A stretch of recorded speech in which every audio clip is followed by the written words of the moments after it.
Avant Astérix, il y a eu Alix, un héros gaulois, sans gros nez, plutôt sérieux, dont les aventures se terminent rarement bien, fidèle à la réalité tragique du monde antique. Son papa, Jacques Martin, aucun rapport avec l'animateur, aurait fêté ses 100 ans cette année.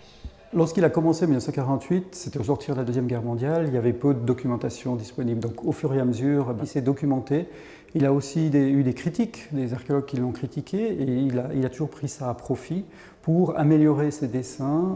Les aventures d'Alix à travers l'Empire romain ont été tirées à 12 millions d'exemplaires, traduites dans 15 langues, et ont suscité quelques vocations. Il aimait raconter une histoire lors d'une séance de dédicace. Une personne qui est arrivée vers lui et qui lui a dit « Monsieur Martin, je voulais être astronaute, mais à cause de vous, je suis devenu archéologue. » Outre des planches originales, l'exposition fait le parallèle entre les dessins et la réalité d'aujourd'hui.